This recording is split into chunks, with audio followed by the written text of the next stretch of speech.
এই নাও, ওটা রেখে দাও, যাওয়ার সময় নিয়ে নিও। ঠিক আছে। Good morning sir. আরে রাহুল, তুই এখানে?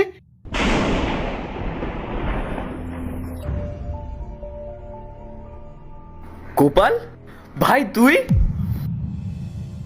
কেমন আছিস ভাই? আমি তো ভালোই আছি। তুই এখানে সিকিউরিটি গার্ডের কাজ করিস? হ্যাঁ রে, কিন্তু তুই এখানে কি করছিস? আর তোকে তো পুরো সাহেবের মতো লাগছে রে। গোপাল, আমি এই কোম্পানির ওনার। তুই এই কোম্পানির ওনার? কই, আমি তো তোকে আগে কখনো দেখিনি এখানে। আমি আমার সব কাজ অনলাইনেই করি। আমার আরো 4-5টা ব্রাঞ্চ আছে।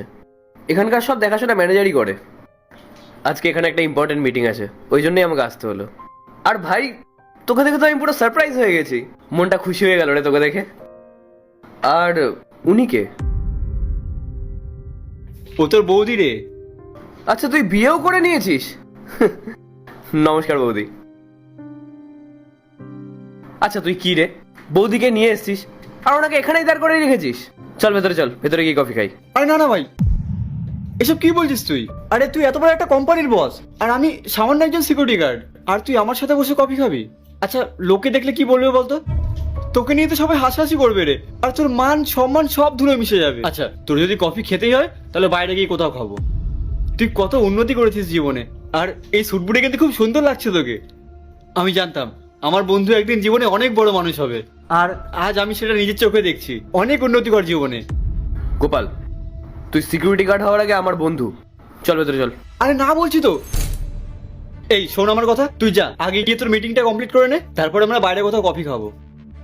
আচ্ছা ঠিক আছে, আমি মিটিংটা কমপ্লিট করে আসি, তারপর বাইরে একসাথে গিয়ে কফি খাবো, ঠিক আছে? রাহুল শোন, বলছি তুই ওর ভেতরে গিয়ে বলিস না যেন যে বাইরে যে সিকিউরিটি গার্ডটা আছে সে তোর বন্ধু হয়। কেন? কেন মানে, দেখ, লোকের চোখে আমি সামান্য একজন সিকিউরিটি গার্ড, আর তুই জানিস যে আমি তোর বন্ধু, কিন্তু বাইরের লোক তো সেটা জানে না। মানুষ না এসব জিনিসটা খুব হাসাহাসি করে, মজা করে, আর আমি চাই না আমাদের বন্ধুত্বটা হাসির খোরাক হোক। তোকে নিয়ে কেউ হাসাহাসি করুক, এটা আমি একদম বরদাস্ত করতে পারবো না, তাই জন্যই বলছি। আর তুই কিন্তু আমাকে একদম জ্ঞান দিবি না, নাহলে সে ছোটবেলার মতো গাঁটটা খাবি আমার কাছে, আর এটাই আমার শেষ কথা।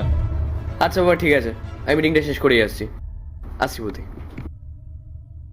আমি তোমাকে বলেছিলাম না আমার সে একটা ছোট্টবেলার বন্ধু ছিল রাহুল, ওই সে। অনেকদিন পর দেখলাম ওকে, কত বড় কোম্পানির মালিক হয়ে গেছে ও এখন।